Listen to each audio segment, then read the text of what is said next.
Olá, tudo bem?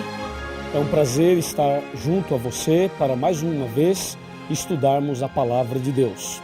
O tema de hoje é a Bíblia Sagrada e o Grande Conflito. Aqui em João 17, versículo 17, está escrito assim, santifica-os na verdade, a tua palavra é a verdade. Lá em Salmo 119, versículo 105, está escrito, lâmpada para os meus pés é a tua palavra e luz para os meus caminhos. Portanto, quem estuda a Bíblia é iluminado. Tem uma luz especial, a luz da verdade. Acontece o seguinte, a Bíblia Sagrada é um livro que tem 66 livros, 66 pequenos livros, sendo 39 no Velho Testamento, 27 no Novo. A Bíblia tem 1.189 capítulos e 31.102 versículos. Ela foi escrita por aproximadamente 40 pessoas em um período de 1.600 anos aproximadamente. Foi escrita em hebraico, aramaico e grego e já foi traduzida em mais de 1.500 línguas e dialetos. O autor da Bíblia é Deus e o personagem central da Bíblia é Jesus Cristo. Assim, você tem alguma informação a mais a respeito da Bíblia Sagrada. Acontece que a Bíblia Sagrada é a palavra de Deus e Satanás não gosta da palavra de Deus. Esse problema podemos detectar logo no começo, lá no livro de Gênesis. Em Gênesis capítulo 2, versos de 15 a 17, Deus disse a Adão e Eva, no dia em que comeres desse fruto, certamente morrerás. E lá em Gênesis 3, verso 4, Satanás usando a serpente disse, pode comer, que certamente não morrerás. Você percebeu que a palavra de Deus era, certamente morrerás. E a palavra torcida de Satanás foi, certamente não morrerás. Ou seja, Satanás acrescentou um não à palavra de Deus. E sabe o que diz Apocalipse capítulo 22, versículos 18 e 19? Eu vou abrir aqui a Bíblia e vou ler para você. Apocalipse 22, 18 e 19. Eu, a todo aquele que ouve as palavras da profecia desse livro, testifico. Se alguém lhes fizer qualquer acréscimo, Deus lhe acrescentará os flagelos escritos nesse livro. E se alguém tirar qualquer coisa das palavras da profecia desse livro, Deus tirará a sua parte da árvore da vida e da cidade santa que se acham escritas nesse livro. Percebeu? Não se pode acrescentar e não se pode tirar nada. E lá em Gênesis, percebemos Satanás acrescentando uma palavra à palavra de Deus. E aquele acréscimo trouxe algum problema? Claro que trouxe. Ali, baseado naquele acréscimo de Satanás, surgiu a doutrina do espiritismo, de que a pessoa não morre. E isto tem trazido dificuldades hoje para muita gente, e hoje um dos temas mais debatidos é o tema da morte. Para onde a pessoa vai depois que ela morre? Vai para o céu? Vai para o inferno? Vai para o purgatório? Vai para o mundo dos espíritos? Vai para o seio de Abraão? Vai para o cemitério? Para onde vai? Fica flutuando? Reencarna? Não reencarna? E aí? Veja, toda essa questão que eu acabei de colocar foi despertada e foi colocada aí a partir daquele momento em que Satanás, usando uma cobra, disse a Adão e Eva, certamente não morrerás. Quando as pessoas acrescentam alguma coisa ou tiram alguma coisa da palavra de Deus, consequentemente, teremos problemas. Durante toda a história, Satanás sempre tentou mexer, mudar, atrapalhar a palavra de Deus. Nos nossos dias, podemos perceber a sutileza de Satanás ao tentar mexer na palavra de Deus.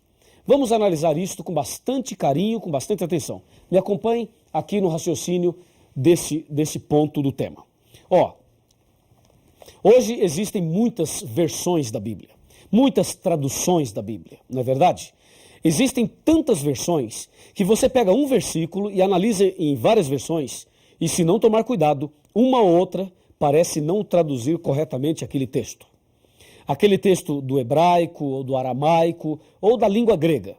E parece que alguns versículos ficam assim meio que no ar. Algumas pessoas tentam interpretar o versículo e aí complica mais ainda.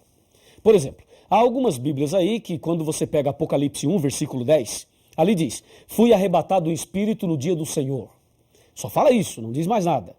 Aí algumas pessoas colocam no rodapé lá embaixo da Bíblia, dizendo: o dia do Senhor é o domingo. E já colocam ali o seu ponto de vista. Dessa forma, as pessoas começam a tentar mexer no texto sagrado. Isto não pode. Outras traduções tiram algumas palavras. Por exemplo, a tradução Novo Mundo.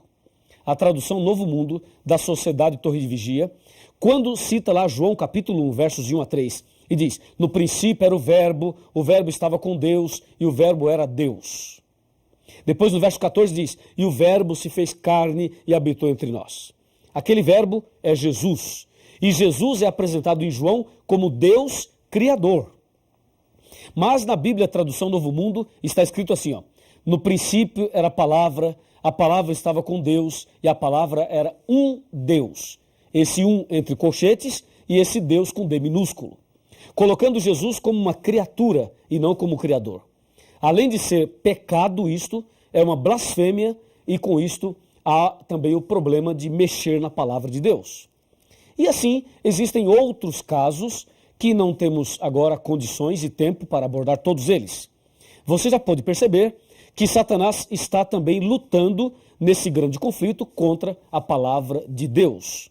E uma das coisas que o inimigo é especialista é tentar levar as pessoas a criarem uma falsa interpretação.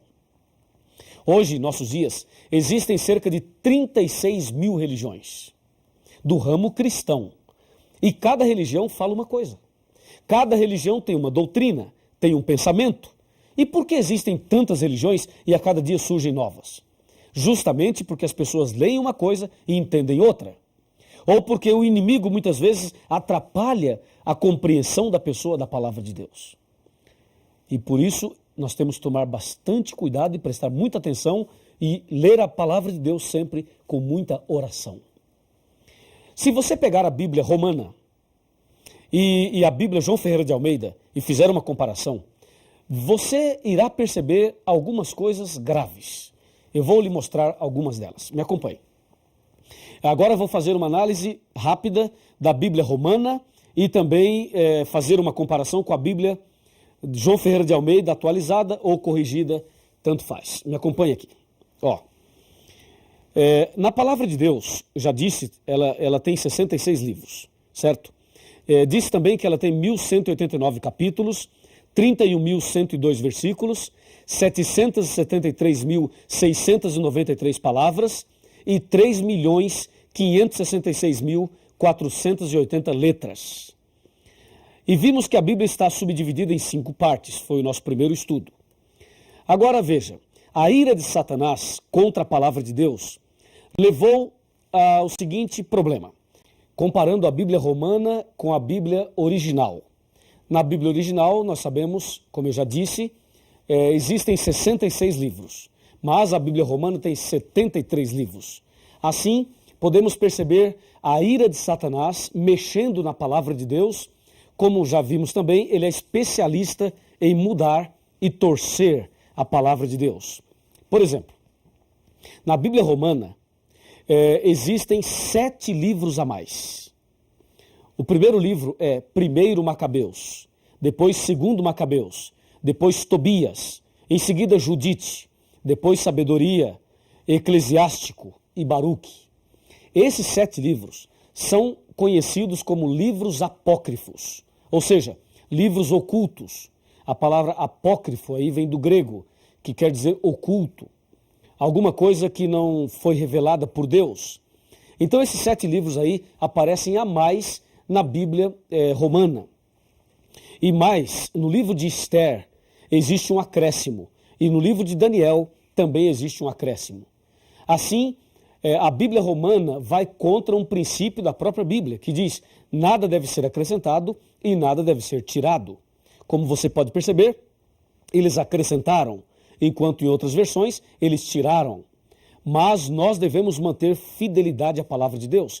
E hoje, em nossos dias, muitas pessoas não aceitam certos pontos bíblicos porque dizem: isso está no Velho Testamento. Veja, as pessoas às vezes acham que pelo fato de estar no Velho Testamento não devem aceitar. Quantas e quantas pessoas dizem: eu não aceito isso nem aquilo porque está no Velho Testamento. Uma vez eu conversei com um pastor evangélico. E esse pastor me disse, olha, eu não aceito os 10 mandamentos porque isso se encontra no Velho Testamento. Eu perguntei, pastor, só porque está no Velho Testamento o senhor não aceita? Ele disse, sim. Se você me mostrar no Novo, eu aceito. Eu disse, eu vou lhe mostrar no Novo, mas antes quero lhe fazer uma pergunta. Na sua igreja o senhor pede dízimo? Ele falou, claro, o dízimo é sagrado. Perguntei a ele, então, onde o senhor encontra a orientação do dízimo na Bíblia? No Novo ou no Velho? E ele disse, no Velho. Então, pastor, por que o senhor aceita o dízimo que está no Velho e não aceita os 10 mandamentos que se encontram no Velho Testamento também? E ele não soube me explicar. Percebe? A Bíblia Sagrada é uma só. Ela deve ser aceita integralmente. E não se pode acrescentar e também não se pode tirar. E espero que isso esteja claro para você.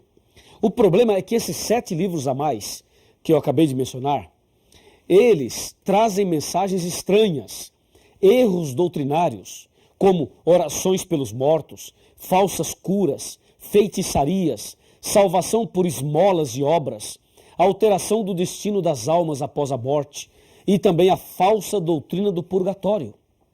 E mais, tem histórias fictícias, histórias lendárias, histórias absurdas, ensina artes mágicas e ensina feitiçaria, como é o caso de Tobias capítulo 6, de 1 a 9.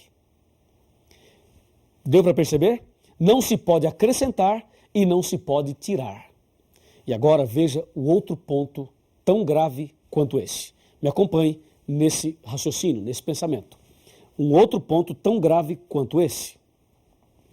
A palavra de Deus diz aqui em Mateus capítulo 4, que quando Jesus estava sendo tentado, Satanás disse a Jesus, se tu és filho de Deus, transforma as pedras em pães. Jesus respondeu da seguinte maneira, está escrito, Mateus 4, está escrito. Quando Jesus diz está escrito, Jesus está citando a Bíblia, a palavra. Aí Jesus disse, está escrito, nem só de pão viverá o homem, mas de toda a palavra que sai da boca de Deus. Ok? Muito bem. Aí na segunda tentação, Satanás percebeu que Jesus disse, está escrito.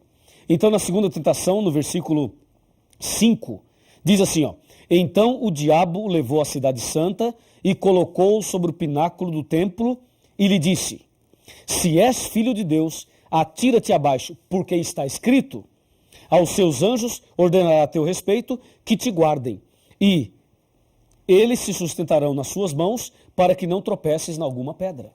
Você notou que na segunda tentação o diabo disse, está escrito? E aí Jesus rebate essa tentação no versículo 7 dizendo, respondeu-lhe Jesus, também está escrito, não tentarás o Senhor teu Deus.